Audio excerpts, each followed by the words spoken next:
तो अगर आप दोनों के बीच में नो कांटेक्ट वाली सिचुएशन चल रही है तो ये सवाल आपके मन में ज़रूर आता होगा और बार बार आता होगा, अगर वो मुझे मिस करते हैं तो फिर नो कांटेक्ट वाली सिचुएशन क्यों चल रही है, आप दोनों के बीच में कांटेक्ट क्यों नहीं हो रहा, बात क्यों नहीं हो रही है। देखो, बाहर से ऐसा लग रहा है कि उन्होंने आपको कम्प्लीटली इग्नोर कर दिया, लेकिन उनकी अंदर की जो एनर्जी है ना वो बहुत ज़्यादा शांत नहीं है। यानी कि बाहर भले आपको दिखा रहे हैं लेकिन अंदर से शांत नहीं है। वो आपको याद कर रहे हैं, आपकी लाइफ में क्या चल रहा है ये जानना चाहते हैं, लेकिन कोई ना कोई हेजिटेशन और कोई रिजेक्शन का डर भी इनके बीच में दिखाई दे रहे हैं। कहीं ना कहीं उन्हें ये भी डर है कि अगर उन्होंने कांटेक्ट किया और आपने रिस्पांस नहीं दिया तो उनकी जो फीलिंग है ना वो सामने आ जाएगी और वो हर्ट हो जाएंगे। तो आखिर नो कांटेक्ट के पीछे असली वजह क्या है, तो ये तो आप जानना चाहते होगे। क्या वो खुद कांटेक्ट करने वाले हैं या फिर आपको अभी इंतज़ार करना चाहिए या वो इंतज़ार करवाएंगे। तो मैं आपके लिए मैंने ये 3 कार्ड्स निकाले हैं, ठीक है। इनकी एनर्जी कुछ तो जगलिंग करता हुआ भी दिखाई दे रहा है, मिसिंग वाली एनर्जी भी दिखाई दे रही है एंड फोकस वाली भी एनर्जी दिखाई दे रही है।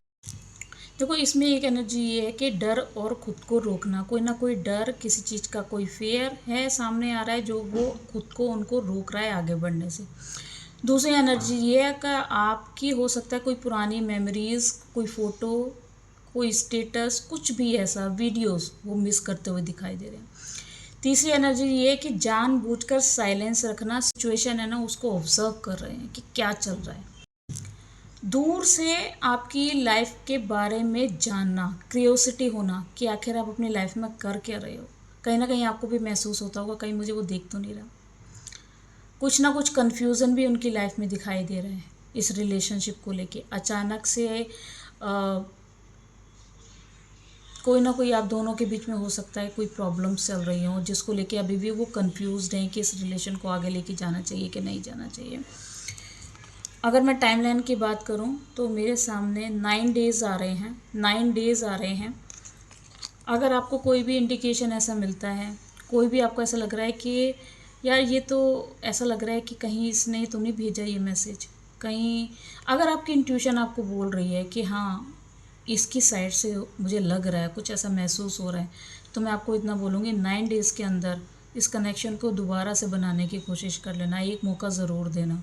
अगर आपको ऐसा लग रहा है कि हाँ ये रिलेशन जेन्युइन है, हमारा रिलेशन आगे बढ़ सकता है, बहुत पॉजिटिव जा सकता है, इस रिलेशन को हम आगे और लेके जा सकते हैं, लंबा चला सकते हैं, अगर आप फ्यूचर भी सोच रहे हो इस रिलेशनशिप को लेकर, तो आपको एटलीस्ट एक मौका इस रिलेशनशिप को ज़रूर देना चाहिए। आप दोनों के बीच में कुछ भी जो भी प्रॉब्लम चल रही है उनको सॉल्व करो।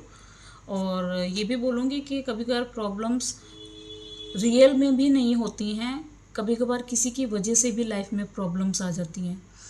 तो पहले तो जानने की कोशिश करो, अगर रिलेशन में नो कांटेक्ट वाली सिचुएशन चल रही है, कोई प्रॉब्लम्स आप दोनों के बीच में कोई फेस आप लोगों ने करी हैं, तो उसको पहले क्लियर करो, फिर उसके बाद डिसाइड करो कि आपका रिलेशन 9 डेज़ के अंदर पॉजिटिव हो सकता है कि नहीं हो सकता है। बस 9 डेज़ आपके पास बहुत ही पॉजिटिव पावरफुल है।